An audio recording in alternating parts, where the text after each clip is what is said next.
Well, mine's a little dark. I just feel a lot of concern that 2024 may be the year of a black swan event. This is a national security event with high impact that's very hard to predict. There are a number of concerns that I have that factor into that. Not only this sort of enduring heightened threat level that we're facing, the wars in Israel, also Ukraine. And we're so divided in this country in ways that we haven't seen before. And I think that just creates fertile ground for our adversaries like North Korea, China, and Iran. And that's what concerns me most.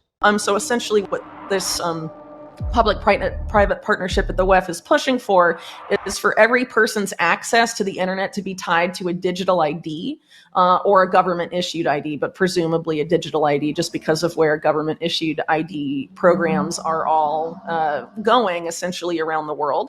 People aren't necessarily going to consent to that unless they are made to believe that anonymity and privacy online are dangerous. So how exactly can you convince people that that needs to happen? Well, you have some sort of event where anonymous hackers do something online that causes major disruption globally, and then the consent can be manufactured through fear and panic, as is often done, that anonymity and privacy needs to be eliminated, that we need to know exactly who is doing what online to prevent a calamity of that scale from ever happening again. And this is the exact solution that these guys have been cooking for a very long time. Hackers affiliated with China's People's Liberation Army have infiltrated critical services here in the U.S. It was actually a very shocking result to us that there's very few number of substations you need to take out in the entire United States to knock out the entire grid. Knock out the entire grid? That's correct. How many would it take to knock out, putting the entire country in a blackout? Less than 20. That report was from 2013, and it actually found the number was even lower, 9. Taking out just 9 critical substations could black out the whole country. This was a huge cyber attack in the panicked early days of the COVID-19 pandemic, targeting a $1.8 trillion government agency.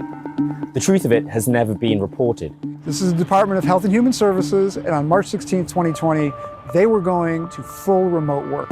Network operators had to adjust all their firewall and security settings to allow hundreds of thousands of new unknown connections into their network. So they had to scale down their security all at the same time. And that's when the attack struck. China's preparing for war with the United States. The strategy here is that they want to be able to invade Taiwan. They're worried that the United States will project military power from bases in Hawaii and the continental United States to Asia to defend Taiwan. And so what China's trying to do is to do these cyber intrusions, lay in wait, and at the right moment attack ports, attack water supply, attack energy supplies to prevent the United States from projecting military power forward. CBS report has found that the U.S. government's terror watch list has now grown to 2 million people. And it has nearly doubled in size over just the last 6 years. In the wake of the attacks in Israel, border officials say they've seen a growing number of people on the FBI terrorist watch list trying to enter the country through the southern border. The figures show that in fiscal year 2023, CBP arrested a total of 154 non-citizens on the government's terrorist screening watch list. 151 of those individuals were arrested along the southern border. The numbers are up from 98 in the last fiscal year. The numbers represent a small fraction of all migrants processed at ports of entry.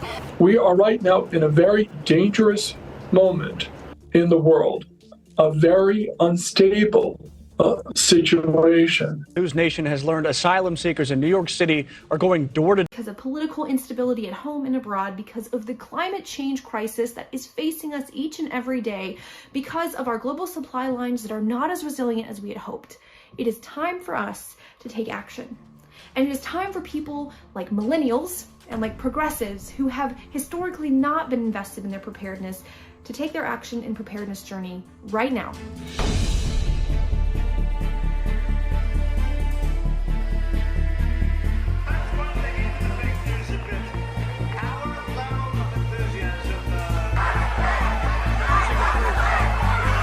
Look, I just got thrown. People get thrown.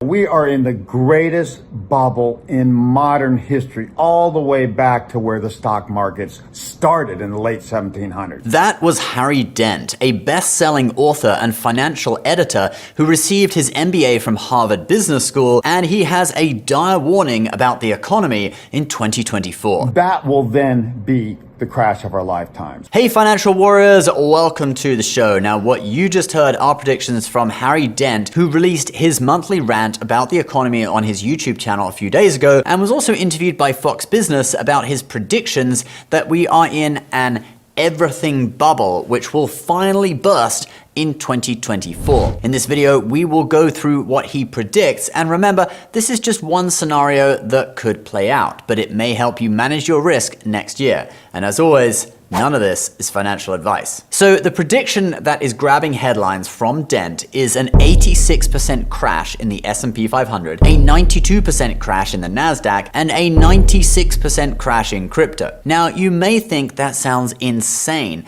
but Dent references the 1929 to 1932 crash, which, if you go back and look at the chart, was a drop from 550 all the way down to 100 on the S&P 500, which is over 80% down.